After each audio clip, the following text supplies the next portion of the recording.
Hey, what's going on out there in IE network land? And you know what time it is when it's 8 p.m. Eastern Standard Time or so? And this time is so. It is the Benchwarmers podcast exclusively here on the IE network on YouTube. Yes. And we're sorry for the technical issues to this evening, but you know, that's how it goes sometimes. The gremlins sometimes come out at night. So, Evan Hollywood will be with me very shortly. First, before we start off this show, this lovely, wonderful podcast of mine, I wanted to send my condolences and prayers to Marvelous Marvin Hagler's family and friends. My co-host Heaven Hollywood posted that a couple of days ago, and I definitely want to give my quick viewpoints on that when it comes to Marvelous Marvin Hagler. If not, he was probably the greatest middle heavyweight ever in boxing history. I mean, this is back in the days, in the 80s when boxing was boxing, where it didn't matter what weight class, whether it was heavyweight, junior weight, flyweight, super flyweight, whatever it was, even it was, peewee weight, whatever it was, every weight class you had tons of boxing talent, and definitely Marvelous Marvin Hagler was one of them. By the way, he was Newark's own, by the way, Brick City in the house. He died this past weekend at the age of 66. His wife posted, I think on Facebook, that it wasn't COVID related, but something really strange happened during this whole thing.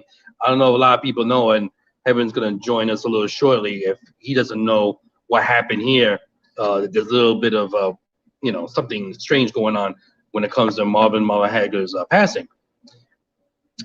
Thomas Hearns, the hitman himself, which was his ultimate, you talk about his ultimate opponents, his ultimate rival. I mean, Thomas the Hitman Hearns was definitely at the top of that list. Him and Sugar Ray Leonard, who was my favorite when it came to the middleweights, was Sugar Ray Leonard. That was my favorite. I always loved and respected Marvelous Marvin Hagler too, but Sugar Ray Leonard, that was my guy. Thomas the Hitman Hearns was no joke either. You remember that fight they had, Marvelous Marvin Hagler and Thomas the Hitman Hearns back in 1985. That was like one of the best short fights you ever seen, like the best 3 rounds of boxing you probably ever seen in your life in any weight class. Well, the reason why I bring up the Hitman himself, Thomas the Hitman Hearns, he posted some comments about Marvelous Marvin Hagler, but at the time when he posted as if Hagler was still alive. I got the quotes right here. This was from his Instagram page. He posted at the time, this was like, I guess on Saturday or Sunday, whatever it was, this past weekend, he posted about Marvin Hagler, one of his posts, a real true warrior, pray for the king, his family, and his family. He's in ICU fighting the after effects of the vaccine. He'll be just fine. We could use the positive energy and prayer for his full recovery. And he put that in quotation marks. And what makes it weird is that he deleted this post. So what makes it weirder is that there was no outlets that said anything that pertained anything about Marvelous Marvin Hagler being in ICU because of the vaccine he took for the COVID. So it's just strange. And then it gets stranger when he posted another post. This time it was after Marvin Hagler's passing, and he posted, allow us to have our peace, our love, and respect to Marvin and his family. This is not an anti-vaccine campaign. It's outrageous to have in mind during the passing of a king, legend, father, husband, and so much more. Again, in quotation marks, by the way. And again, he deleted this post. And I'm like, what is it? Just weird. First of all, it's weird. He put out something about Marvelous Marvin Hagler being in ICU. His wife never put anything out there that he was in ICU, or it had anything to do with the effects of him taking the vaccine for COVID. So I don't know if did Thomas Hearns, leaked out something that wasn't supposed to be leaked out, and that's why he deleted the comments, or did Marvelous Marvel Hagler's family just, you know, ripped him a new one, ripped him and Hearns a new one and say, hey, take that down. That's not cool. Either way, it's just weird that Thomas Hearns, let's just say that's true, that he was in ICU, Marvelous Marvel Hagler. He shouldn't be posting that anyway, unless it was publicly posted by all the outlets. Now, if it was posted in all the major networks and stuff like that, okay, now he's just adding his thoughts, you know, and thoughts and prayers. That's no problem. But when you're the only one saying that, and then on top of that, you delete it, it's kind of weird. So I don't know if it's true. I'm not making any speculations or anything like that, but it's kind of weird that Thomas, him and Hearns, went out there to make that statement that Hagler was in ICU because of the COVID vaccine. I'm like, that's kind of strange, don't you think? I don't know. It's just very, very weird. And the thing is, even if that was true, he shouldn't be saying none of these things, especially when it hasn't been put out there in the public by anybody else. So that's something he should have kept between himself and the family. And also, from what I know, I remember back in the day, I thought them two didn't get along. I mean, they didn't really like each other out of the ring too, as well as in the ring. So it wasn't just an in-ring thing. As far as I know, anyway. I mean, when Heaven comes on, he could correct me when I'm wrong, but I don't remember them being like great friends. So I don't know if Thomas Hearns was just capping on Hagler's unfortunate demise. I don't know. It's just weird. It's just very weird. Thomas and Hearns would do such a thing like that and put out some statement on his social media page. And by the way, he had a backlash of a lot of people, and that's why he took it down. But it's just weird how 2 times he put posts and both he deleted. But it's very strange. But it's just very sad that only at 66 years old, Marvin Hagler passed away. I mean, he was, like I said, he was a middleweight, undisputed middleweight champion from 1980 to 1987, defended the title twice. And by the way, 67 times he fought, 62 wins, 56 by knockout. And the rest were by decisions, of course. He only had 3 losses. One of them, which was his very last fight, was that famous fight in Vegas against Sugar Ray Leonard. That was, to this day, that's still a controversial fight. If a lot of you don't know, if you go look it up back in April 1987, it was a full, if I'm not mistaken, it was still 15 rounds back then, I think. And Hagler was the champ, and Leonard won the belt in split decision. And I remember I rooted for Sugar Ray Leonard. Like I said, that was my guy. And I remember there was a friend of mine in high school.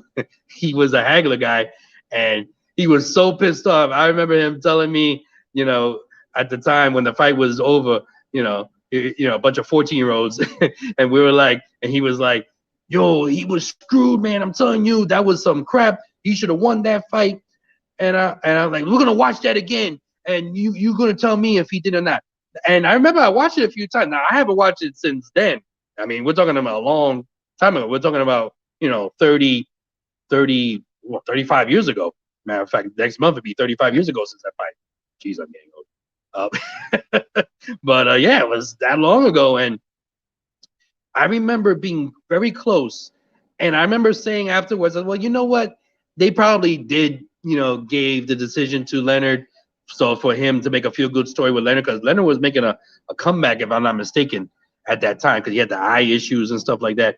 But you know, Marvelous Marvel Hagler was no joke. I remember just watching him fight. I mean, he was definitely, if not the greatest middle heavyweight champ I've ever seen ever. Not just greatest heavyweight, I mean, excuse me, greatest middleweight champ, but greatest heavyweight period, as far as I remember.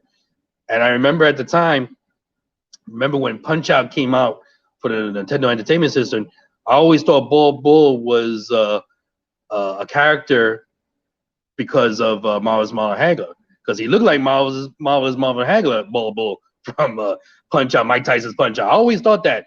And anybody, you know, don't think that, you know, I don't know what to tell you, but I really do feel that that's why that character came to life, because of Marvelous Marvel Hagler, Ball Bull.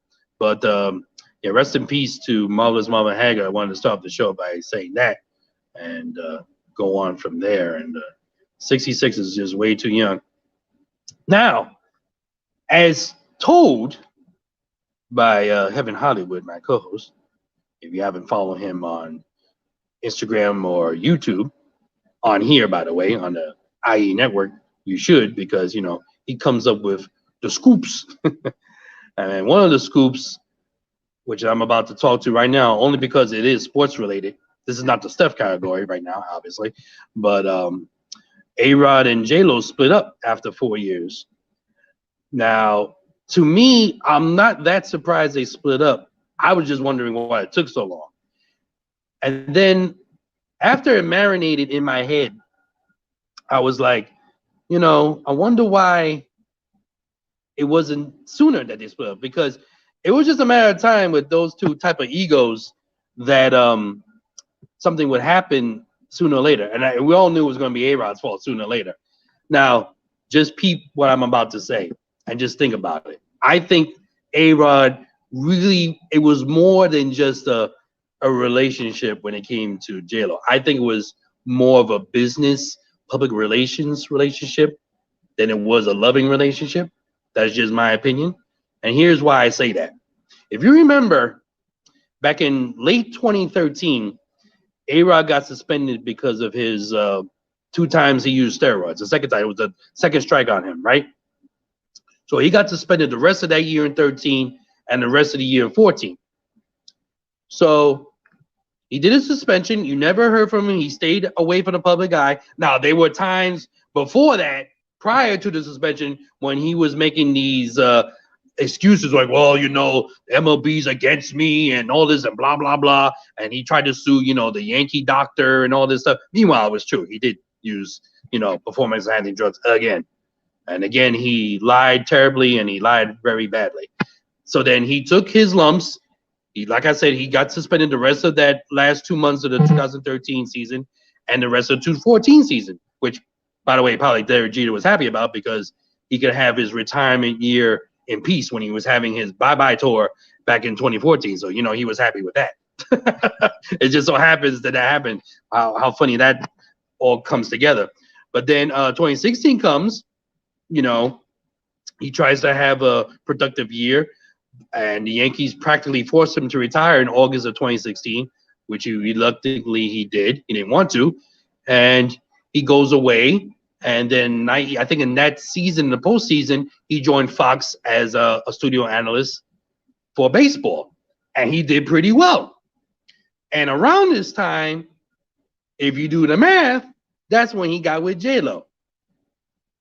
Is it a coincidence? I don't think so. I think he got with J-Lo because, well, he always, like what Heaven said on his in his lives, he always wanted to be with J-Lo. But I think at this particular point in his life, it wasn't that he was ready to settle down and, you know, oh, you know, I'm gonna be with this woman the rest of my life. I don't think so, because if you follow the history of A-Rod, he's just, his ego cannot get out of his way. Just cannot get out of his way. And it shows again. And of course, you know, all the outlets, everyone out there, oh, you know, they're not broken up. They're just taking a timeout, you know. And like what Heaven says, J-Lo is not gonna throw any guy that she's been with under the bus. She's not gonna put out there all the tea. Oh yeah, you know, he cheated on me and blah blah blah. That's not what she's gonna do. So of course she's gonna take the high road and she's gonna say, oh no, you know, we good, you know, we're just taking a timeout, blah blah blah. Meanwhile, if you've seen J-Lo's posts, I mean, if you read between the tea leaves, as they say, you could tell that they're not together. Even with A-Rod's social media posts, you could tell they're not together. So, you know, they're just going through, you know, making sure this dies down a little bit, and then eventually it's going to come out, oh, you know, they've been separated for the longest time, which they have been. And it also makes more sense why they didn't go after purchasing the Mets. And that's why Steve Cohen bought the team and was able to buy the team. Can you imagine if A-Rod and J-Lo were the owners of the Mets and this happened? Yeah, bad enough the Met fans go through enough as it is. Imagine that would have happened. Yeah, that would have not been good at all. But those are my thoughts. I think the reason why I think A-Rod, and he is that conniving, you know, and don't sleep on A-Rod when you look at him and, oh, you know, he's a great guy, you know, he's a student of the game. but he's very egotistical, and he's a serial cheater, as Heaven has said. He's a big time serial cheater. There's no doubt about it. I mean, proven point. Look what he cheated on his wife. He cheated on he cheated with remember what's her name, Tori Wilson from the WWE. He cheated on her. He cheated on Goldie Hawn's daughter. You know, the list goes on and on. He just can't help himself. He just can't help himself. He just can't be with one woman. And this is where, again, it's very conniving. He was the one, if I'm not mistaken, that made it public that he got engaged with J-Lo. I remember J-Lo putting it out there. I think A-Rod put it out there first before J-Lo did, if I'm not mistaken. I remember, you know, he proposed to her in the beach somewhere in Miami, wherever it was. And then again, you know, again, it shows like, again, making it public, making himself look good. You know, he got all the good praise from his studio analyst work in Fox, and also doing color analyst jobs with ESPN and stuff like that. So he was getting back in good graces with A-Rod, which I remember giving him, you know, big time kudos for, because he was public enemy #1 with the public. And then he goes out there and did a great public reboot with himself. But once again, let's be honest. If you know A-Rod, like people like me, you know, it's just a matter of time before he threw the monkey wrench into his own program. He just cannot get out of his way. So if you take all what I just said, him getting suspended with MLB baseball, he took advantage of the opportunity working with Fox and ESPN as a color analyst and a studio analyst, saw the opportunity to get with J-Lo, took advantage to even boost up his status and his popularity and making him stay even more relevant. I mean, you know, now that's just my thoughts. I'm not saying this is all true, but can you see why it's possible? Those are the reasons really why he went with J-Lo for the most part. I'm not saying he didn't love her, but I think there was another side of it too, from a business standpoint, of why he was with her also. That's just my opinion. So I'm done with my little monologue. If Heaven's there, you could come on, old buddy, old pal of mine. Well, you could come on, old pal of mine. If you are able to come on. Let's see. Oh, Heaven's telling me I sound like I'm underwater. That is strange. I don't know why. I don't know. How do I sound now? Let's see. Do I sound all right now? I sound like you with your live now. How do I sound now? How do I sound? Do I sound good? Sorry about that, everybody. I didn't realize my audio was sounding that bad. I don't know why it sounds that bad. Don't make no sense. Let's see. Wonder how about now? How do I sound now? Blah, blah, blah. I hope the whole time when I was talking that you were able to hear me. Okay. All right, hold on. Heaven's ready to come on in, but I don't, let's see. Oh, okay. The audio was just good. Okay, so in other words, it could have been better. Let's see on here. I'd like to add you on. Now it's underwater. I was underwater. I didn't even do nothing. You gotta be kidding me. Oh boy. I don't know why it sounds like it's underwater. Hold on. Let me try something here. How about now? By the way, I can't get you in, bro. I didn't sign in. I was able to come in through the back door. Pause. From Wes's link. So you're gonna have to chime in yourself if you can. Let's see here. Let's see, nothing over here. Okay. Everyone's saying, well, when you said how about now, then it was good. Well, how about now?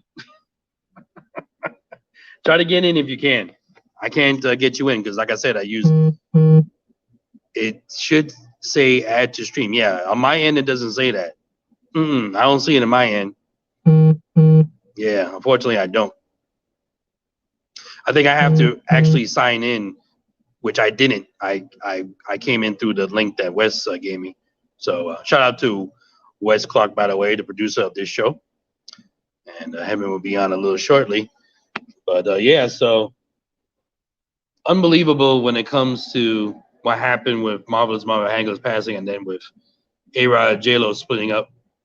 And when Heaven comes on, I want to get his thoughts about Marvelous Marvel Hagler, because he didn't really get to talk about that on his IG page or on his lives. So I figured it'd be good to for him to share his thoughts on here real quick before we move forward, because me and him are basically the same age bracket.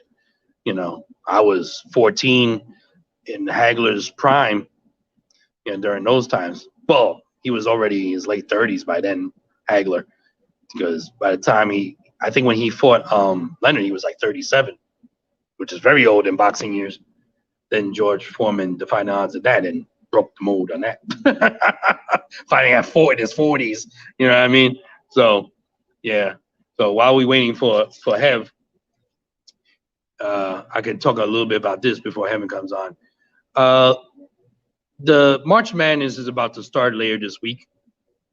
And, before the tournament starts, you have all these regional championships that happen, the Big East and all the other, Big Ten and all the other, whatever it is.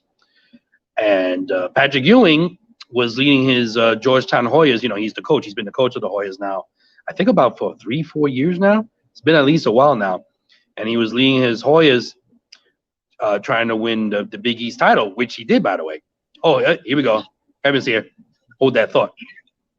I'll hold that thought till we get to Heaven's thoughts on Hagler. What's up? Can you hear me? Yes, I can hear you loud and clear, and you don't sound like you're underwater. Whoa. You do not. You sound loud and clear. What's going on? What's going on? Beast, what's up? What's up, Joseph Tanner? What's up, Tanya? Hey, what's up, everybody in the chat room? Great. Good, everybody. Thanks for coming through. It's your boy Heaven Hollywood. I was listening to some of your things real quick, and it was so funny when he said about A-Rod. He just can't help himself. Yeah, he just can't help himself. To me, it was just it's not a matter of if, but when. Right, I thought it was a matter of when too, and I always thought that it was a matter of when. And I'll tell you when I thought that. Right. When Jose Canseco tweeted it, because when has he ever lied before? So when Jose said Canseco tweeted it, I was like, uh-oh. Whenever Jose Canseco speaks out, the truth is not too far behind. As much as people want to call him a jerk, a loser, he's bitter, he's this, he's that. But the dude, when he said 80% of the guys on steroids, he was right in the ballpark. And then all of a sudden, and the thing is about Canseco is every single person that the most important thing is every single person that he named was on steroids. He named Clemens, he named McGuire, he named Sosa, he named Palmeiro, he named Andy Pettit, he named keep going. A-Rod. So right, everybody he named, and you knew he was telling the truth because he named himself right along with it. You know what I mean? So when he said that, I said, "Oh man, A-Rod." And you're right about the PR part. They're going to, number one, J-Lo, like I said, she's not going to throw me under the bus. Number two, no. J-Lo don't want to face all the humiliating tweets. Oh, she can't keep her man. Here she goes again. She lost another man. She's the Halle Berry club of not keeping a man. Right. Right. Why can't her or Halle Berry keep a man? So she doesn't want to hear that either. No. But rest assured, she'll slowly but surely pull away from him. And that's the reason why she called the divorce off. She called the divorce She called off the wedding a couple of months ago. People want to act like she just called it off. And that wedding was called off a couple of months ago when the second cheating scandal hit about him and the and the fitness trainer, like Jose Canseco said. He was something going on with a fitness trainer. Yeah, I mean, I got questions for you. I feel like I'm on your live, but I got questions for you here, and I want to hear your thoughts. Where is how it? I don't see Canseco stalking these people. How is he able to, besides the obvious, with the steroid part, but when it came to because of his ex-wife, right? Is that the reason why he got to know that A-Rod was cheating? Right. And his ex-wife told him that. Who's a very good friend of mine. I know. You've had her on your show in the past. And it's I talked to her a lot. Very, very, very good friend of mine. Yeah, that's cool. That's cool. So it's like, and it's funny because everyone says, yeah, but he doesn't tell the truth about himself. That's correct. But he tells the truth about everybody else. But here's the thing. Now, here's the thing. Since we're on this topic real quick, what are your, I threw out my theory about A-Rod. Like I'm playing like devil's advocate of why he really got with her. And if, it just so happened around that time, he got suspended by baseball, like, for the whole year.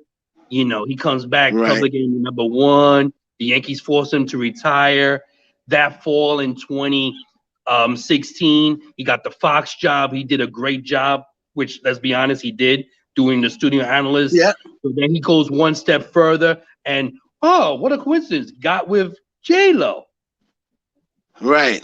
So do you think that's, I'm not saying I know this as a fact. I'm just, you know how I am. I like to, I think cynical sometimes. Do you think that's possibility, the main reason why he got with her? Because of his issues? I think it's a little bit of both. Because he always did like J-Lo. Now, yeah, I pointed out. He always could have been clout chasing too. You know what I'm saying? Because A-Rod was always the one, like, he wanted to date the stars that were, in the mainstream, the stars that were out there. I mean, Jeter was dating famous models too, but they weren't out there famous models. You see what I'm saying? So, but Jeter was dating famous models, but he was Kevin more on the low. They were like getting together in Jeter's house. Jeter wasn't really being seen out with him a lot. A-Rod he was being, Cameron Diaz and Kate Hudson, Madonna, like all these big stars, that he wanted to be seen out. Super mainstream. Only mainstream chicks. And, J-Lo, like J-Lo was huge. J-Lo's been big for, close to 15 years. So a long time. He always knew it was gonna help him. Yeah. Yeah. He always knew it was gonna help him. So it doesn't hurt the fact that, she's worth $400 million. She's like one of the most famous people in the world. And but the thing is, and on top of that, he knows that J-Lo was kind of like in a vulnerable situation, and so yeah, I do believe part of it is what she could do for his brand to try to clean his brand up a little bit, because even though J-Lo has her little personal things, like she's never been involved in any scandals. Like it's never been any J-Lo and laundering money, or J-Lo was so. It's been her little, beefs or whatever, but she's never been involved in any legal scandal, nothing like that. So, other than the thing with Puffy, yeah, exactly, when she just got into the game, yeah, and then right, he has it. So she's somebody that A-Rod could say, "Hey, look, if Jennifer Lopez will." Trust me and go with me. I must not be that bad. And it was working. It was working. People have started forgetting about A-Rod's troubles, and a lot of people started believing in him. J-Lo loves him. So it was working. However, you give a leopard enough time, they're gonna show their spots eventually. Yeah. Eventually, and that's just A-Rod. He's if you give him enough time, he's gonna show his spots. He's gonna build who he is, and Exactly. J-Lo, this isn't the first time. I'm sure this is about the third or fourth time since they've been together that she's heard it, that she's heard about it. And I guess she gave him an ultimatum, like, I'm going to let these two go, but if I hear another one, I'm gonna have to start giving some sort of credence to it. Yeah, what you said, by the way, Wes is in the house, by the way. What's up, Wes? Well, I wanted to say, you let out some good tea the other night where you were talking about that party that him and J-Lo were at the Jenner's house. Yeah, nobody knew that. Yeah, tell a little bit about that real quick for those who don't know. Yeah, so A-Rod was at a party at the Jenners. As usual, things go down at the Jenner's home, and people were put out. Now remember, the Jenners are very close to J-Lo. Mm-hmm. Like, so J-Lo is close to Kim. Gotcha. And so she invited her over, to the party, and she brings A-Rod with her, right? Mm-hmm. So she's talking with A-Rod, and the next thing you know, she turns her back. A-Rod's over there, all in Kylie's face. So once he starts drinking a couple of drinks, so A-Rod goes over there and starts talking and like getting involved in a discussion with Kylie. So Kylie and them's looking like, what are you doing over here? Like, your girlfriend's over there. Your future wife. He's like, talking, and when he talks, he's got it. How A-Rod is when he talks. He got to touch when he talks. I want to keep he's touching her shoulder every time he said. It's like A-Rod. Kylie is just looking like, all right, this is a little weird. But that's the thing, and J-Lo allegedly, J-Lo allegedly said something to him like afterwards or whatever. But and then there's like a picture that was snapped, and he's like, ooh, all like smiling, like all in the face. It was such a bad picture. There's a picture snapped, and it's probably still online. And he's like really close to Kylie, and he's like smiling at them, like, A-Rod, what are you doing? You got Jennifer Lopez, bro. But, that's A-Rod for you, though. That's how he always been. He's a selfish dude. When he took the steroids and threw his whole team under the bus, he proved to you that he was about himself. Oh yeah, so he's about himself. He's always been about himself. With the wife, he ended up cheating on the wife. So almost sent her into suicidal thoughts. Because they were like dating since high school and college, and so A-Rod's up, and he didn't think twice. He just kept carrying on the relationship with the girl he cheated with. It's not like he was like, oh, I got caught, let me lay low. After Tiger got caught, he wasn't still running around with Lindsey Vonn or whatever her name is. Or Rachel Udall, and it wasn't like he was like, okay, I'm caught, so I might as well just continue doing what I'm doing. A-Rod was just like, okay, I'm caught, so well, I'll just keep carrying on with Kate Hudson, and Cameron Diaz, and like. I think guilty conscience is not in A-Rod's vocabulary. Only when he's caught, then he has the guilty conscience. A-Rod's a funny guy, and do not forget, people forget this. Do not forget the Diddy factor. Because A-Rod and Diddy has gotten involved in Diddy back in the day.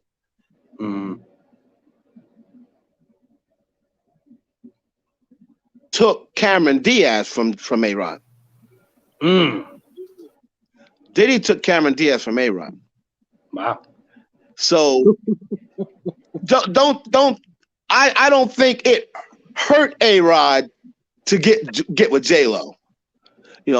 Being that Diddy will always admit that J-Lo is the love of his life. You know, of course now since Kim Porter died, he said it's Kim Porter, but he's always said J-Lo.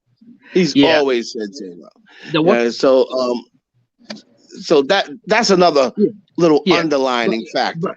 But the one thing about J-Lo that's very consistent, doesn't matter who it is, she rarely goes, as far as I know, she really doesn't go back with the same guy again. So I don't know if, now I believe definitely Puffy wants J-Lo back, no question. But I don't see J-Lo. I don't see it either. Because her brand. Now, I remember you stating on one of your lives, it came this close that she almost took the match. She almost did it. And I will say this. If she does, I don't think she will. Me either. If J-Lo ever went back to Puffy, he'll marry her in 3 months. I guarantee it. If she ever goes back to Diddy and says, we're going to get back together, Diddy will marry her in 3 months. Yeah. And I believe that. Yeah. Because he's been waiting for that opportunity. He knows he messed that one up. He's been waiting for that opportunity. So the ink will not dry on the divorce papers when that happens. I just don't think J-Lo is that type. Like, she don't really deal with the cheating and the putting hands on her. That's two things she's not gonna deal with. Yeah, exactly. So I don't see that. You're not gonna cheat on her. You're not gonna put hands on her. Yeah, because she's her own brand. That's why I think she gave A-Rod opportunity, because people don't realize her and A-Rod, like you mentioned, her and A-Rod are intertwined in a lot of business as well. So it's you know, they're still going to have some sort of contact with each other, because they're still in business together. They own a house together. Yeah, you were saying that, right? Yeah, they own a house together, or maybe even more than one. They have they're invested. They have investments together. They have the you know, they were in the same investment group together. So they have little businesses that they have to separate and figure out who gets what, even though they're not married. They're intertwined in these business. And if they're going to say, okay, the house, we're going to rent the house out, you know, they got to split the rent. They got to split the profits. You know, if they're going to rent the house out, it's both for the house. So a lot of people saying, oh, nope, see, they're still together. I don't believe that. Yeah. I don't believe that. How long Kim and Kanye was saying we're still together? Well, a lot of times, I'm sorry, maybe one publication, maybe two publications. Every single publication was wrong. Every single publication was wrong. New York Post, Daily News, People Magazine, all these outlets. Yeah, they were all wrong. Who told them that? Yeah. Who told you that? Who told them that? Where did they get that story from? Why did that story break on that day and everybody reported it? So where did if it's not true, where did they get the story from? Exactly. You know, so now going back, I do want to say a rest in peace to Marvin Hagler. Yeah, I was just about to, I know you did mention him earlier, and you mentioned Thomas. Yeah, you mentioned clout chasing Tommy. Yeah. Did you know about that before I said it? No, I did see his comment. But don't you find it weird? I want to get your thoughts on this, and of course, I want you to get your thoughts on Marvel's Marvin Hagler, because you know this is in our era of us growing up back in New York, and you know Hagler, you know, Brick City owned, you know, he was no joke. You know, Marvel's Marvin Hagler was really good. I mean, back in the day when boxing was boxing, you know, was really boxing, every weight class. But I want to get your thoughts about the weird Tommy Hearns posts on his social media pages about Hagler.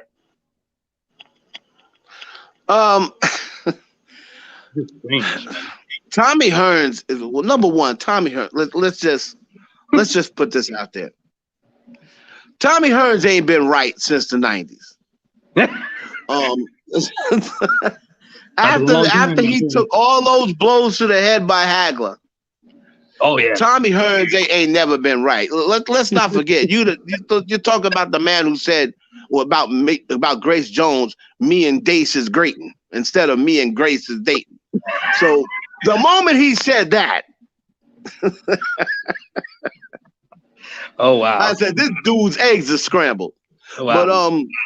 But I believe Thomas Hearns' eggs are scrambled, and I believe he looked for, as you said, clout. They're like Ali and Frazier, but probably worse. Yeah. Now, Ali and Frazier didn't really become friends until Ali was old and really couldn't do for himself no more. Exactly. But during the times years after they battled, you see them, they couldn't even get through a broadcast of their fight that had already happened. They couldn't even get through that together. I gotta look that up for a little time. Yeah, look it up. Look up Howard Cosell. Yeah. Howard Cosell is commentating. Ali and Joe Frazier's there commentating on their second fight, I believe. And in the middle of nowhere, Frazier gets up and stands over Ali. I guess he didn't like what Ali was commentating or what Ali was saying. And then Ali just gets up and then just grabs him and they start wrestling. Oh, yes. Yes. Hey, Joe. I love you, Joe. I love you, Joe. What you doing, Joe? What you doing, Joe? And he like wrestled him to the ground. Boy, Frazier. Ali took Frazier down. And it was so hilarious. And it took them like damn near an hour to get them both back on the stage. Yeah, I ain't jumping in that fight to break them right. up. No. So Hagler and Thomas Hearns, they never really liked each other, but they did have respect for each other. So, Hagler, because he won that fight, he had respect for Thomas Hearns because of Hearns, what Hearns did and stood toe to toe with him. They weren't great friends, but he said, I'm sure now on their older age, in their 60s, I wouldn't put past that, because that feud is long ago. I wouldn't put past that they don't speak now. But for him to make that statement, that's like they're great friends. Like haven't seen pictures of them together like that. For you to know that, for you to know that he even took the vaccine. How would you know that unless you're really, really cool with him? Exactly. And then you, but 2 times he made 2 posts on his social media page, and both times he took it down. So, I mean, it's just so weird. It's just weird, and I feel bad for the wife and the family. I mean, only 66 ain't nothing. I mean, 66. And Hagler still looked, good for his age as far as I remember. Hagler didn't look like he had the victim of the effects of being in boxing. I mean, I looked up this Heaven. He was only knocked down once, in his career, and that one time he slipped. It was in he fought in Argentina like in 1984. And that's the only time his knees ever touched the mat. Pause. So think about that he never got knocked down. Like really, Hearns, Leonard. Oh, yeah, let me ask you, since we talked about this. I talked very briefly of that famous fight, Sugar Ray Leonard and Hearns. And I remember even back in the day, everybody said Hearns got robbed. You remember that, right? Yeah, I remember that fight. Yeah, do you now? I remember I was a Leonard guy, so of course I said, "No, he wasn't." At first, but it's very possible. I mean, even to this day, we're talking about 34, 35 years ago. But yeah, and I may have watched it. The last time I watched it may have been 3 years ago. So you're talking what, 30 35 years since the fight, 87 or something like that. 1987. 87, and when the last time I watched it, I believe was 2019. So that was what, 22 years after? Yeah, more than that. 32 years after. Yeah. And 32 years later, I still say Leonard won the fight. I mean, it doesn't. I still haven't changed my mind on that. Now, Hagler was talking. Oh, those punches didn't mean nothing, but they still landed. They landed. So, and right. And boxing is not about who punches the hardest. It's about who punches the most. Yeah, it's not called hitting. It's called boxing. Right. That's the sport, and there's a score based on how many times you can hit a person and not get hit. Doesn't matter how hard it is. So now. Was it now? Should it have been? I think one guy had it 117, 111. So okay, now what? Now that was a little suspect. It was a close fight. It was a very close fight. It definitely was a close fight, no doubt. But one of those rounds, he said he never heard me. One of those rounds, he did. I forgot what round it was. It may have been 5 or round 11. One of those rounds, he did rock Hagler. You know, because Hagler's head was good. He did rock Hagler. He may not have hurt him. Yeah. He may not have hurt him, but he did rock him. And then Hagler really hurt. No, I think Hagler hurt Leonard in the 5th round. I think that was the round that I said, I saw Leonard eat those punches in the 5th round. I said, yeah, this dude ain't going down tonight. Because the 5th round was the round that Hagler rocked him. Hit him hard, and anybody else would have went down. And when he didn't go down, that's when Sugar Ray. Remember, Sugar Ray was kind of staying close to him. But then when he got in that 5th round, he said, "Okay, maybe I better get back on my horse." Because on the 5th round, he kind of started. You know, he had won to me the first four rounds. So I think he started getting a little comfortable. And Hagler said, you must have forgot or must have didn't hear about my power. And he really rocked Sugar Ray. And Sugar Ray kind of like, all right, you know what? I got to stay away from this dude. Like, this dude can hit. Yeah, I got to be smart. And, I got to think smart. And I believe he used the Roberto Duran 2 system. Yes. You know, not as much to the extreme, but he was poking his head out, you know, he really couldn't do that same thing what Hagler did with Duran, because Duran was just like, had never seen that before, you know. So that's why it worked so effectively with Duran, because it was like Duran didn't expect Leonard to do that. You know what I'm saying? Yeah. He didn't expect him to poke his head out and put his chin out for him to hit him and fake the bolo punch. See, that was all new in the ring. Like nobody had done that since, you know, like way back since Ali or something like that. But that was his guy. Right. That was his idol. Right. So that's the first time I've really seen it. Hagler, it's not like what Leonard was doing didn't really surprise him or throw him off. I just don't think he expected, especially at Leonard's age and coming back after the detached retina operation. I don't think he thought Leonard was going to be that fast, and I don't think he thought Leonard could take his punch. And when he saw him, to me, I think that's what surprised Hagler the most. That, oh man, this knocked out Tommy Hearns. And this dude, he was hurt. But Ray Leonard, one good thing about Ray Leonard, with the exception of Terry Norris, he never, all the times he was hurt, he never looks hurt. He never looks hurt. He was hurt a lot in the first Hearns fight. He was really hurt a lot. And he was hurt in the first Duran fight. But he never really looks bad. You know, like Terry Norris, when Terry Norris got knocked out, I mean, he looked knocked out. You know, like when stumbling across drunk. You never saw Sugar Ray do that.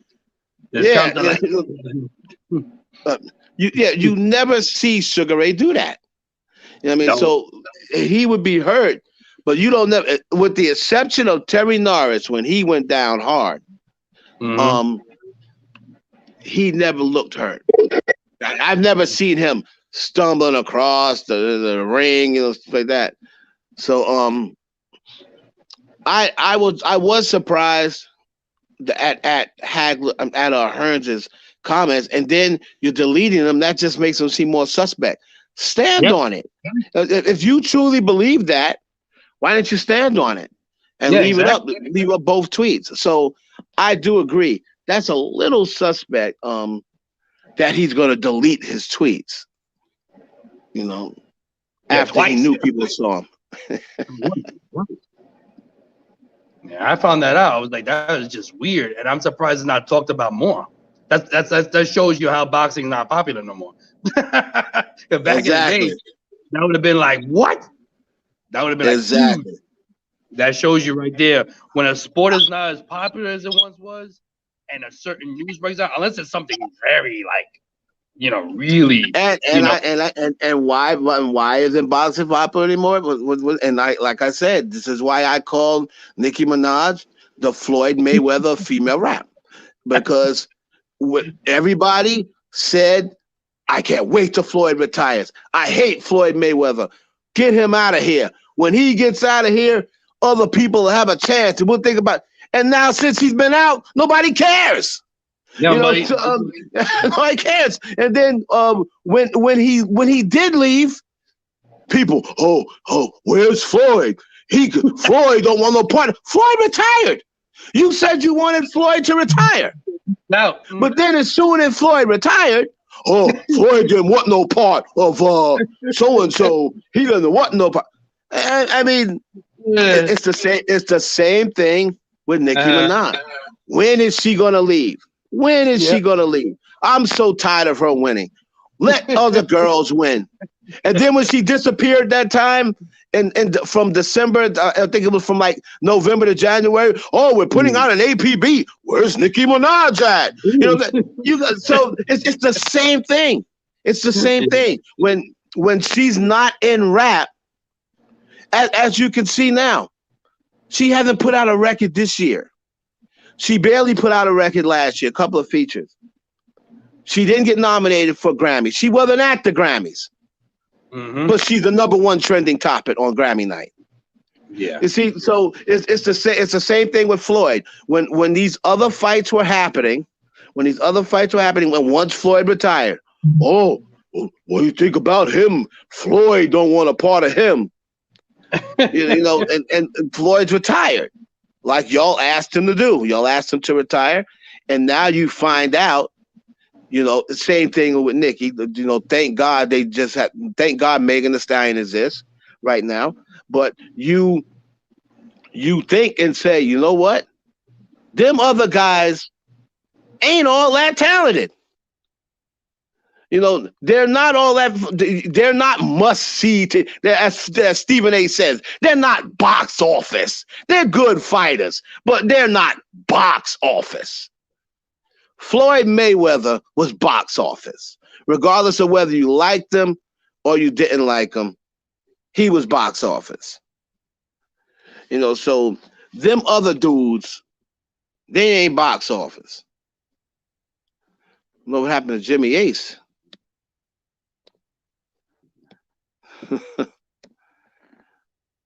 Jimmy Ace, we lost Jimmy Ace out of there, but he's out of here like Floyd. They're out of here.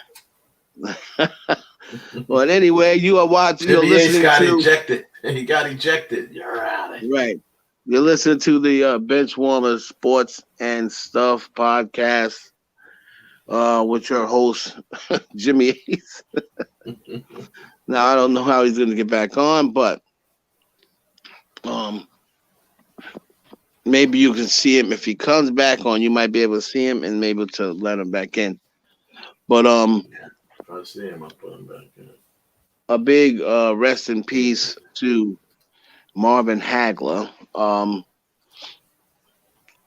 let's see, what else did he have to talk about today that he did not cover? Let me see something here. Let's see, what else? In the sports world, well, he talked about did he talk about Brady signing an extension? Tom Brady agrees to extension with the BUCS. Oh man. Jeez. So now you're talking about another 2 or 3 years of Brady being valuable for a championship. And now you're gonna have the dudes come back.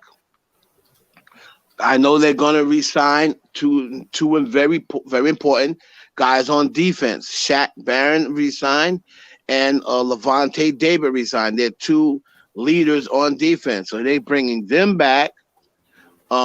Brady's coming back, and it's gonna make his cap friendly. So Gronk will.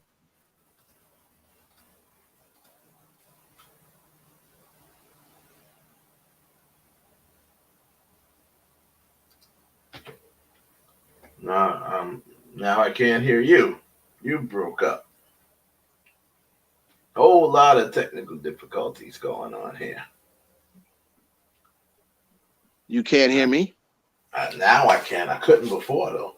Just everything you just said, I didn't hear. Okay, so I was looking for his I was looking for Jimmy Ace's what do you call it? What's the word they use? Like the menu, not criteria, whatever. His itinerary. His itinerary. Yeah. So that's what I was looking for, his itinerary. But what I was saying was that would now bring Brady back, and I'll take that. That means Gronk is going to come back. So I'll take Gronk's playoff. I'll take playoff Gronk and his and his chemistry with Brady. I'll still take that probably over any tight end, with the exception of Travis Kelce, maybe. So with Brady re-signing, that's going to bring Gronk back. They got the 2 big guys on defense that they wanted to re-sign. They're going to re-sign, and that's Levante David and Shaq Barron. They're trying to. I don't know how much Odell is going to have left once he comes back off a second knee surgery. So I really don't know about his speed. It bothers me when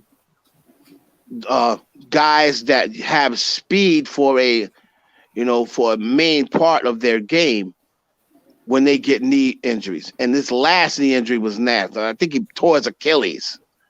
So he is not going to be the same Odell Beckham. When Victor Cruz had that big knee surgery, he was never the same when he came back. And Odell Beckham, now the bottom line is he still when he had the injury with the Giants, when he had the knee surgery, I think he tore his ACL. I think he had an ACL injury or something with the Giants, the ankle, whatever what it was, when he got up to those, had the big first couple of years, and then that 1 year he got hurt. He got hurt in Philly. When he came back, he was still good. He was not the same player. Nope. He was not the same player. He didn't have the same breakaway speed. He still had his hands, but he didn't have the same breakaway speed. He wasn't as, you could tell. He still had a slight bit of a limp. Not much. He was still fast. Now you're talking about a torn Achilles. Do you see how these guys in basketball look when they come back from torn Achilles? If you're not Kevin Durant looks great, but Kevin Durant is out every other game. Because what happens is when you come back from the torn Achilles, now you end up compensating other parts of your body to not put so much weight and pressure on the Achilles. That's how you end up with a hamstring. on the other leg, or an ACL tear on the other leg, because you're trying to compensate for the Achilles tear. So right, so now you're putting some unnecessary pressure on the other legs, and then you end up with an injury to them. Next thing, it'll be an ACL tear. That's what happened to Klay Thompson in basketball. He's coming back off an ACL tear. Yeah, he's trying to compensate that. He ends up tearing his Achilles. Yeah. And so now he's had another year. So now you're talking about an ACL tear and Achilles tear. When he comes back, he may not be the same basketball player. You know, he's now the fact that he's not really an above the rim type of basketball player anyway, you know, it's not going to stop him from shooting. So he'll still be a great shooter, but you may not see him drive to the basket as much. You probably never see him dunk again because he actually got hurt dunking. So you don't see him drive the basket. He may not go in there and try to rebound as hard, you know, scared to come down on somebody's ankle. So it's going to affect him. You missed 2 straight years with 2 different knee surgeries or 2 leg injuries. So Brady re-signing back to him, to me, sets the Bucks up again next year to be the favorites, because it doesn't really matter if he doesn't bring back Godwin, if he brings back Antonio Brown and Scotty Miller, and he has Mike Evans. Lost him again, and he has Gronk. So if he does get a chance to come back with Godwin and everybody else, there's really going to be problems. Now, New England, you know, I hear the Tom Brady effect. The Tom Brady effect, and I don't care what nobody says, I don't care what any Patriot fans say, it's the Tom Brady effect that had the New England Patriots out here signing people like it's going out of style. And everyone knows they never sign people during free agency. They're out here signing all these people. They brought Cam back because he knows that that's probably his best option to get back to the postseason immediately. Bill Belichick not making the playoffs last year took a lot out of his aura. It doesn't take a lot out of his coaching ability and take away what he's done. But it takes a lot out of Bill Belichick's aura that he did not make the playoffs without Tom Brady. And trust me, it bothered him. Absolutely did. It bothered him. And that's the reason why they're out here spending like it's going out of style, and they never spend during free agency. That's correct. Not like this. No. Right. And then they bought back Cam Newton because he looked at his options out there and he figured, you know what? You know, if Ben had got released by the Steelers, he would have went and got Ben. But, you know, Cam Newton is my best chance if I can't get Jimmy Garoppolo, if the 49ers won't trade us Jimmy Garoppolo, if they won't release him, Cam Newton's our best chance of getting back to the playoffs. And if we surround him with some more guys, you know, and then I can implement my Belichick way to the guys that are there, I can get back to the playoffs, you know? And I believe that's behind all this signing that New England's been doing. I think it's the post effect of Tom Brady. I think so too. I absolutely do. He would never admit that that's the reason why, but that's so obvious it's not even funny. He's basically saying, "Oh no, this ain't gonna happen again on my watch." Right. Exactly. Yeah. Well, we made it to 9:30. We do apologize to everybody about the technical difficulties. Thanks for everybody that hung in there with us. We appreciate we'll make sure we clean these difficulties up for the next go round. Absolutely. We're allowed one bad one. Get over it. Every now and then. No one bats 1,000. Even Ted Williams didn't bat 1,000. Right. even he, you know. Yeah, I mean, he only batted 406. I mean, right. 40% of the time. If we was only had 40% good shows, not good. That wouldn't be great. No. So that's a different story, but only in baseball. Right. If you at least only baseball, you can be successful 30% of the time and be considered a Hall of Famer. It's amazing. But thank you, Heaven, for coming on. Thank you, Wes, for chiming in also. And yeah, man, it's a great show as always. And sorry again for the technical difficulties. We'll be back next Tuesday. We'll make it up to you. Oh, was that? And we'll make it up to you next Tuesday. Oh yeah, we most definitely will. So please be aware of Heaven's lives, which have been outstanding. I mean, it's, of course, especially his uploads on this channel. By the way, it's been. Yes, I think everybody for going and seeing. I thank Jimmy Ace for your support as always, and everybody just come to the channel, check out all the replays. If you're not here, check out the replays of Jimmy Ace's sports podcast. Check out the replays of Real Talk on Monday nights, and just check out the videos that we upload. We're gonna probably have Jimmy Ace start doing some, bench warmer sports takes. Maybe like on one particular subject. Maybe upload the video, to the channel. Just little small takes on certain situations. And we'll be back with, don't forget, Block TV News on Friday, usually every Friday. We had a little difficulty this week, but next Friday it'll be back in full form. And hey, for Jimmy Ace and Wes, the director, Wes Clark, I'm gonna jump in like the dude jumped in on what's his name, Sterling. Latest intimate. Yeah. I would jump in. I was about to jump in and do you like how that dude did Sterling when he said the Yankees win. Oh man, that was the funniest thing ever. Boy, was Sterling hot. Yeah, he was pissed. It looked like Jimmy Ace. Jimmy Ace got knocked off again. So you go ahead and say ladies and tomatoes. No, I think Jimmy Ace is back. Jimmy Ace, go ahead. He's back, but he's frozen again. All right, guys. Technical difficulties. That's it. No, we'll fix it for you. Do apologize. I'm sorry, Jimmy Ace. We got to say it. Ladies and tomatoes.